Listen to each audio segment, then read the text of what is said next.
Dasar pilihan ketiga sesudah rupa dan harta menurut Nabi, keluarga. Faktor keturunan sangat menentukan.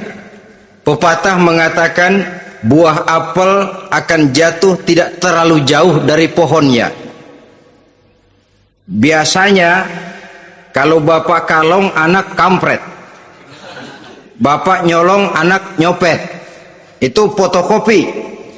Saudara-saudara, sungguh pun demikian, faktor keluarga bukan merupakan yang paling dominan, karena segalanya memang bergantung kepada hidayah dari Allah Subhanahu wa ta'ala.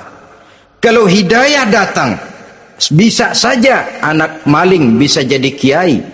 Kalau hidayah datang, bisa saja anak nabi malah ikut bersama orang-orang kafir. Pada akhirnya orang mau besar atau tidak bukan dengan jalan menyempeng kepada keturunan ke orang lain, tapi ditentukan oleh kepribadian dirinya sendiri. Tidak bisa kita menjadi besar dengan menyebut kebesaran orang lain. Itu sebabnya dicontohkan oleh Imam Ali pada saat beliau berkata, laisal fata may yaqulu kana abi walakinnal fata may yaquluha anadha. Anak muda yang gentleman adalah anak muda yang berani berkata, inilah saya. Bukan anak muda yang membanggakan leluhurnya. Ini kan zaman sekarang ini lagi ngetop-ngetopnya lagu-lagu cengeng katanya dah. Sebenarnya menurut saya bukan cuma lagu cengeng yang jadi masalah. Lagu cengeng cuma satu efek dari sikap yang lebih utama dari itu, yaitu mental cengeng. Kalau mental sudah cengeng, apapun yang kita lakukan akan jadi cengeng. Tidak cuma lagu, kebudayaan yang lahir akan kebudayaan cengeng. Jadi pengusaha cengeng. Jadi pejabat cengeng. Jadi kiai cengeng. Kenapa? Mental cengeng. Di antara mental cengeng itu apa? Mengandalkan fasilitas atasan. Kalau tidak ada fasilitas dari atas, lantas tidak bisa berbuat apa-apa, cengeng. Menjadi besar bukan karena karier pribadi, tapi karena nasib katrolan. Itu pun termasuk mental cengeng. Sedikit gagal, bagaimana sedikit jalan buntu, sedikit deadlock, lu ngapain lu melulu? Saudara hadirin yang saya hormati, jadi lebih penting dari sekedar lagu-lagu cengeng, saya malah lebih suka bicara mental cengeng ini. Mental yang cepat putus asa, mental yang tidak mau mengeluarkan usaha maksimal, mental yang hanya mengandalkan fasilitas, sedangkan pribadinya tidak lebih daripada pribadi sumuhun dawu, pribadi kulon nuwun, pribadi kumaha juragan wae, pribadi oke bos, pribadi asal bapak senang. Bukankah itu semua merupakan cermin dari mental-mental yang cengeng, yang untuk jangka panjang tidak akan pernah menguntungkan daripada pembangunan bangsa dan negara yang kita cintai ini. Seseorang mau besar atau tidak bukan dengan jalan menyempeng kepada kebesaran orang lain. Bahkan Syauqi dalam sebaik syairnya yang lebih tegas mengatakan, wa syarrun nasi zu khumulin iza fakhartahum zakarul jaduda wa syarrun nasi wa khairun nasi zu syarafin qadimin aqama li nafsihi syarafan jadida. Generasi yang paling jelek adalah generasi pemalas. Kalau kelihatan orang lain lebih hebat dari dia, disebut-sebutnya kebesaran nenek moyangnya. Dia sendiri nggak punya prestasi apa-apa. Kerjanya cuma ngandeli kerjanya cuma menggelayuti fasilitas orang tuanya. Tanpa itu dia tidak akan punya nilai dan harga sama sekali. Ini generasi paling jelek. Kalau orang lain kelihatan lebih hebat, dia sebut nenek moyangnya. Lo sih belum apa-apa, lo baru kopral lo. Engkong gua no, komandan Hansip. Engkongnya yang disebutin. Dia sendiri tidak punya prestasi apa-apa. Jadi silahkan saja cari gadis dari keturunan keluarga yang baik-baik. Tapi jangan jadikan tendensi utama, jangan dengan niat untuk menyempeng kepada kebesarannya. Tapi paling tidak dengan niat agar mudah-mudahan dari benih yang baik ini akan lahir keturunan-keturunan yang baik pada akhirnya nanti. Itu yang kita harapkan. Bukan lalu dengan pertimbangan, weh, mertua gue bos nih, kali aja begitu gue kawin dia mampus. Ini semua warisan kan jatuh kemari semua. Kalau itu niatnya sudah jelas salah.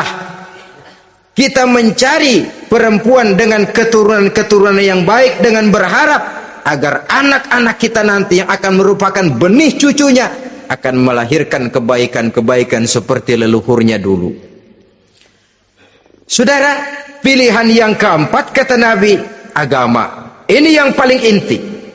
Kenapa? Agama itu motivasinya moral. Di sini segalanya ditentukan.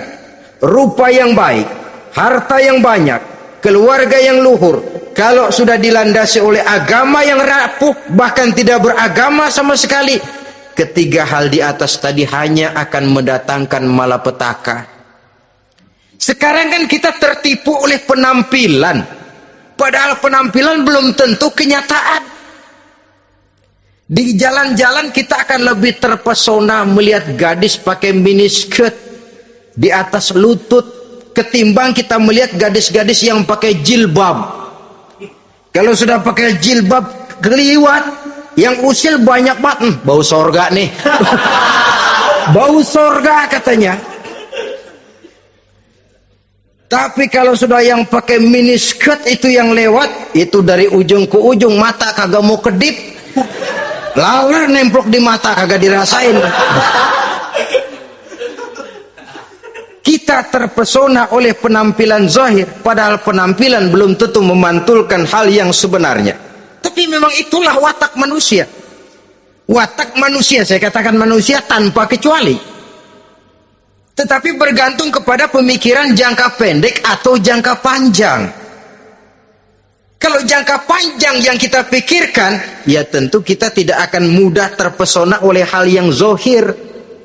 Sampai-sampai Quran sendiri mengatakan budak yang hitam legam tapi beriman itu lebih baik daripada orang-orang musyrik walaupun cantik, denok, lemot, geboy.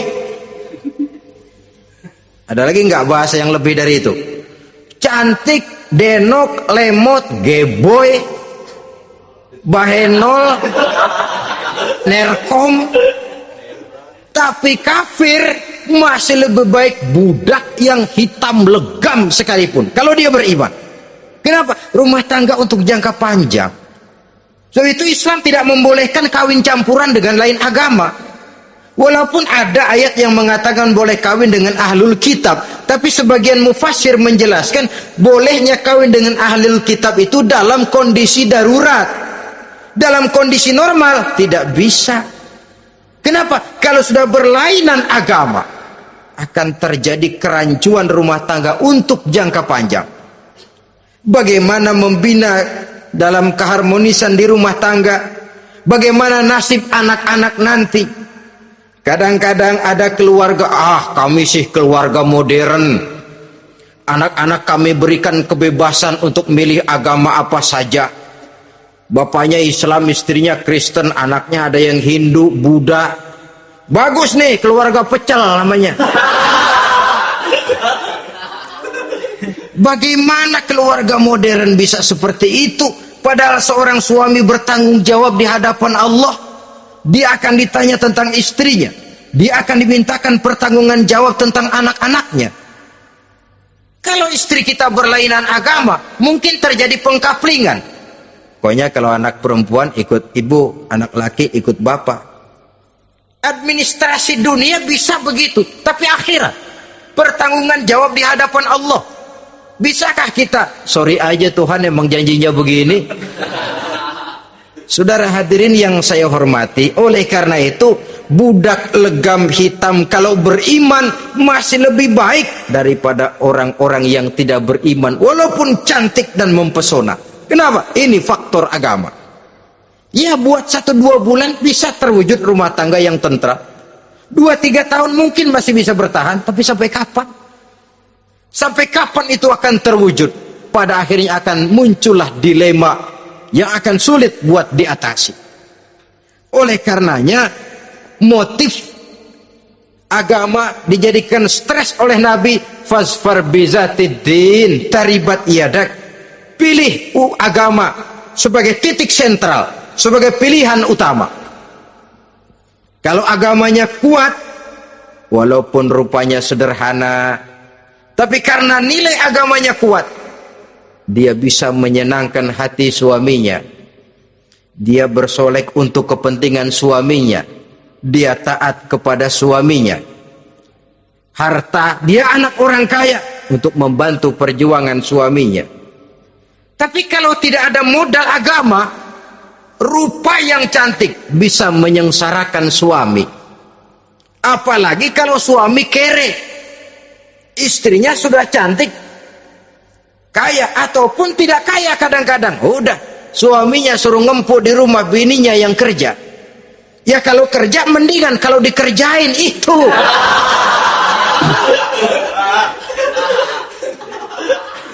Itu yang repot. Saudara hadirin yang saya hormati, dan ini bukan 1-2 kasus. Alangkah malangnya kalau sudah terkena hal seperti itu. Akhirnya seperti pengaduan sahabat kepada Rasul tadi. Mau diceraiin, cinta saya udah medok benar Rasul. Enggak diceraiin, hati saya ngebet, pegel.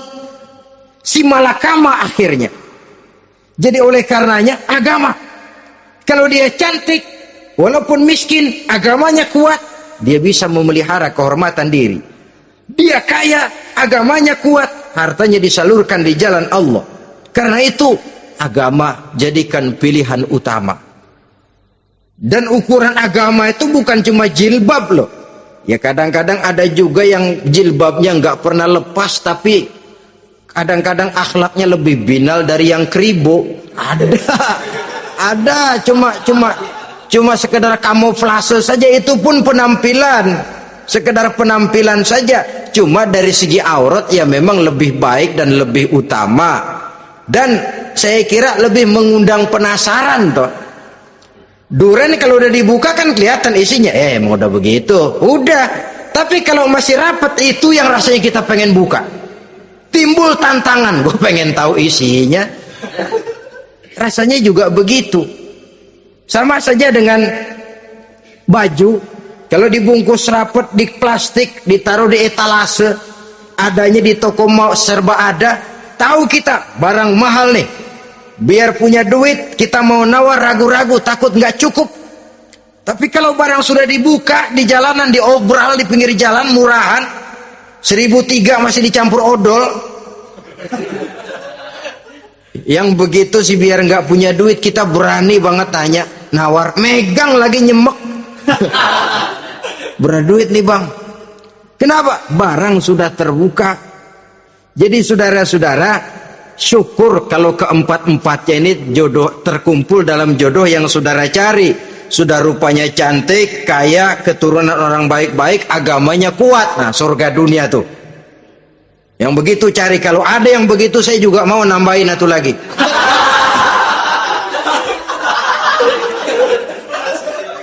Tapi yang kumpul keempat-empatnya ini terus terang saja langka. Makhluk langka ini.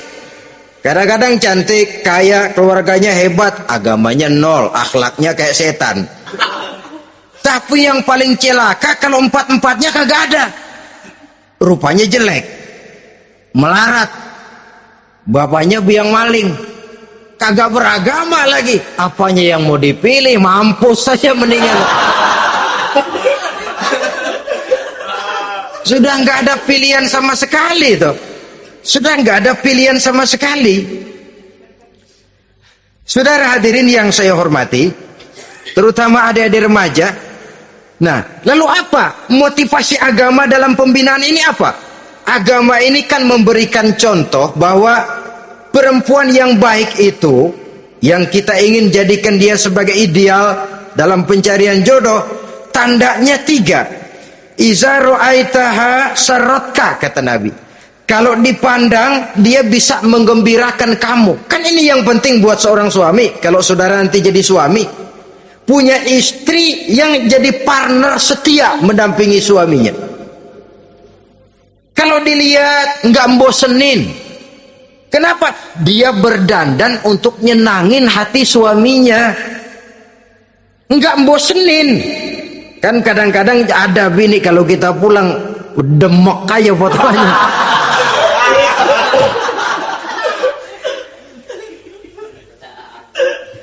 Ini yang bikin suami nggak betah di rumah ini kan yang begini. Adapun perempuan yang beragama, apabila dipandang oleh suaminya, dia pandai menyenangkan hati suaminya. Andai kata suaminya dalam kesulitan, dia tidak menambah beban kesulitan. Paling tidak dia bisa memberikan satu bantuan moral. Bantuan moral untuk mengurangi beban kesulitan daripada suaminya. Suami pulang dagang rugi, kata istrinya, romantika bang. Sekali-sekali lah, masa selamanya dagang mau untung. Besok siapa tahu untung lebih besar. Kan meringankan toh. Kadang-kadang enggak, suami pulang dagang dari pasar panas, rugi, sampai rumah bini pidato, pletar-pletor. Lu dagang rugi, emang lu laki goblok.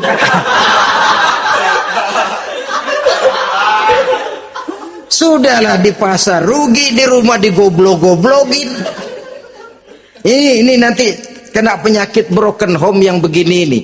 Padahal kesuksesan di kantor, kesuksesan di pasar, kesuksesan di medan tugas selalu dimulai dari kesuksesan dan ketenangan dari rumah tangga. Dia berhias untuk kepentingan suaminya, tidak terlalu berlebihan, dan suaminya pun pandai menghargai istrinya dengan kata-kata yang menimbulkan gairah dan semangat. Lihat istrinya bersorak, kamu makin cantik saja. Jangan juga kadang-kadang suami ketus, ngelihat pulang kantor, lihat suaminya, istrinya dandan rapi, tumben lu mau bekasin apa? Mau bekasin katanya. Artinya apa ini? Pandai mengembirakan, bisa tenggang rasa, bisa berbagi rasa. Sehingga suami merasa ada tempat dia bertukar pikiran, ada tempat dia membicarakan persoalan. Dialog dalam kehidupan berumah tangga itu sangat diperlukan. Iza ra'aitaha sarratka, kalau dipandang dia sanggup mengembirakan kamu. Dikasih uang 500 senyum, 5.000 pun ketawa, menggembirakan. Dia bisa taruh kata hatinya kesel, tapi mulutnya senyum. Nah ini yang sulit ini, senyum tapi kesel, kesel tapi senyum.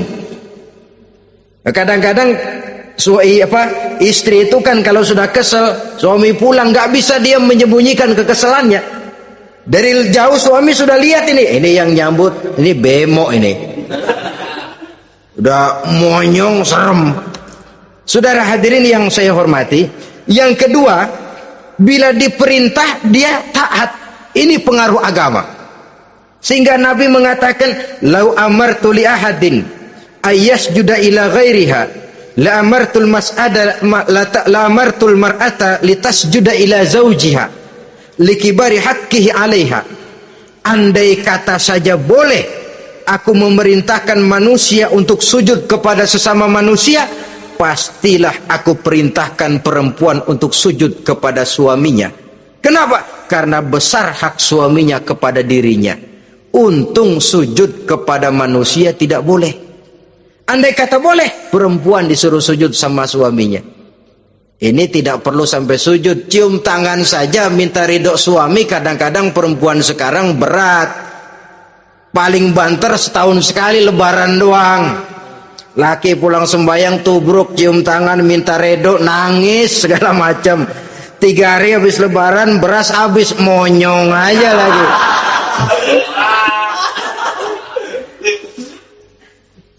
Saudara hadirin yang saya hormati,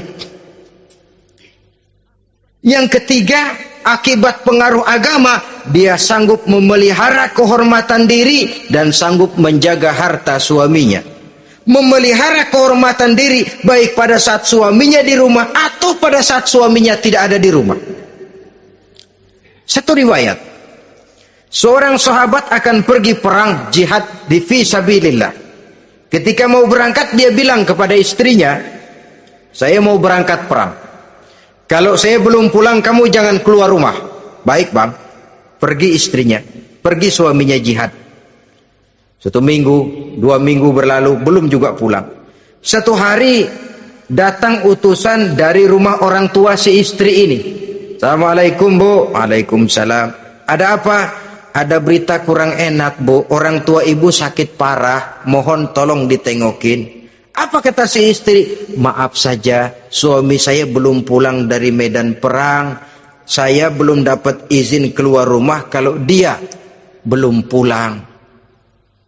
Tolong sampaikan maaf saya kepada orang tuanya.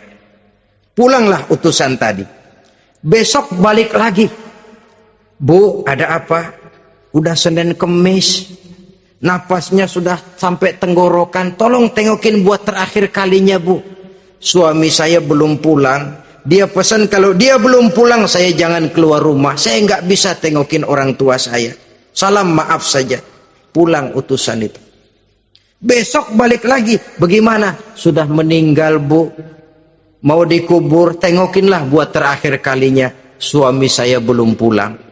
Saya belum berani keluar rumah kalau suami saya belum pulang. Itu janji saya sama suami saya. Pulanglah utusan ini ngadu kepada Rasulullah sallallahu alaihi wasallam. Ya Rasul, ini perempuan kelewatan benar. Dari orang tuanya sakit sampai sekarat, sampai mati, sampai dikuburin dia nggak nengokin. Memangnya kenapa? Suaminya katanya pergi jihad dan suaminya tidak mengizinkan dia keluar rumah kalau si suami belum pulang. Apa jawab Rasul? Marahkah beliau? Tidak, beliau senyum. Apa katanya? Dosa orang tua yang meninggal ini telah diampuni oleh Allah karena dia punya anak perempuan yang begitu taat kepada suaminya. Allahu Akbar. Dosa orang tua yang sudah meninggal itu diampuni oleh Allah karena dia punya anak perempuan yang begitu taat kepada suaminya. Ketaatannya kepada suaminya menyebabkan dosa orang tuanya diampuni oleh Allah Subhanahu wa ta'ala. Suami pergi jihad, orang tua sakit keras, tidak berani dia keluar rumah. Itu tandanya bisa menjaga kehormatan diri. Kalaupun satu saat suaminya manggil, bu tolong ambilin uang di dompet, dompetnya dibawa, bang ambil saja sendirilah, nanti salah ambil lagi saya. Kadang-kadang enggak, suaminya pergi mandi, dompet berantakan. Saudara hadirin yang saya hormati, ini motivasi agama. Jadi kecantikan zahir yang diimbangi dengan kecantikan batin oleh karena pengaruh agama tadi. Kalau sudah kemari, orang tidak perlu mikir-mikir operasi plastik, bikin yang pesek jadi mancung supaya orang tertarik, bikin belakang yang kurus jadi menarik. Tidak. Orang tidak perlu lagi pakai susuk-susukan, dipasang di bibir supaya kalau senyum orang gempor, supaya kalau ngomong orang percaya, dipakai di kuping supaya macam-macam. Tidak perlu lagi pakai jompa-jampe, pelet-peletan supaya kalau diludahin orang ngikut. Nggak perlu lagi. Kenapa? Cinta itu nature, sesuatu yang alamiah, yang tidak bisa dipaksakan. Dia kudrati, karunia dari Allah.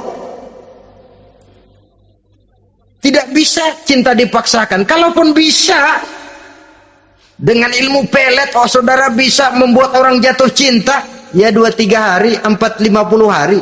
Kesananya apa yang akan terjadi? Kelanggengan tidak akan pernah terwujudkan. Kenapa? Keterpaksaan yang akan timbul. Dalam kondisi semacam itu, rumah tangga tidak akan mengalami ketenangan dan ketentraman. Jadi biarkan cinta berjalan secara alamiah, karena dia memang alamiah.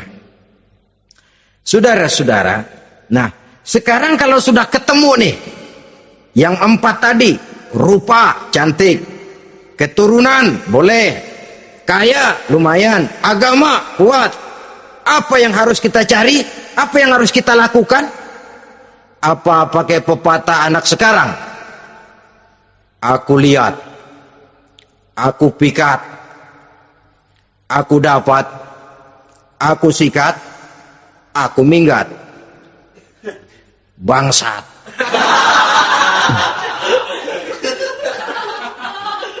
Itu kan ada moto cinta kilat begitu tuh. Cinta kilat katanya. Aku lihat, aku pikat, aku dapat, aku sikat, aku minggat. Bangsat.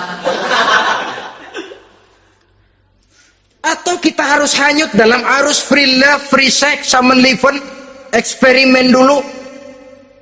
Tidak. Islam menganjurkan kalau memang seret, ini rasanya ini nih, mantap gue nih. Apa yang diajarkan oleh Islam selanjutnya? Meminang, saudara-saudara. Meminang adalah langkah awal untuk mengikat tali pernikahan. Diizinkan meminang, dan di dalam meminang pun diizinkan untuk melihat.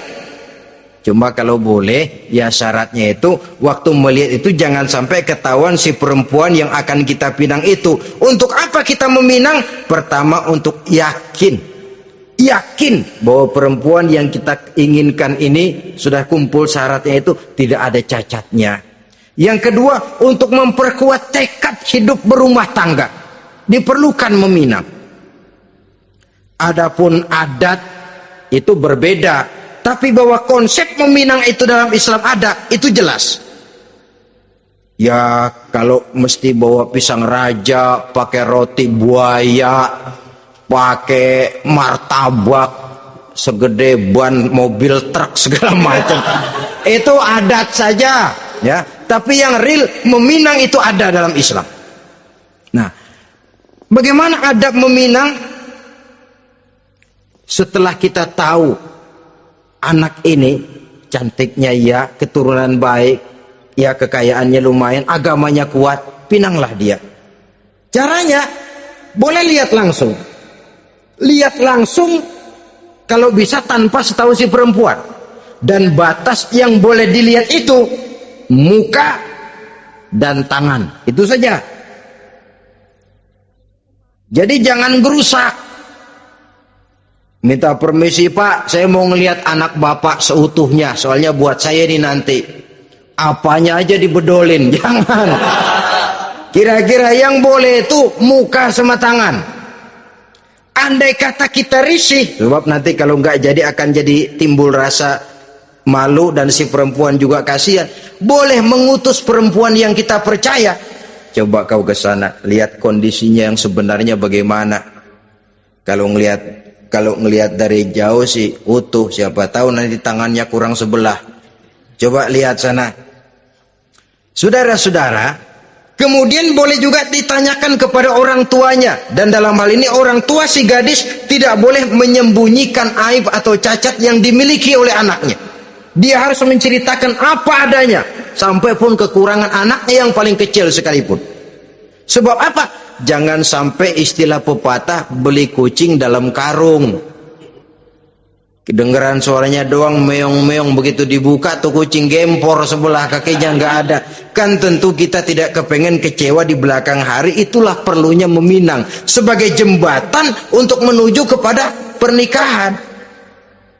Nah, dengan demikian kalau sudah usaha meminang ini dilaksanakan, jangan merasa sudah setengah resmi. Ini yang kadang-kadang jadi penyakit.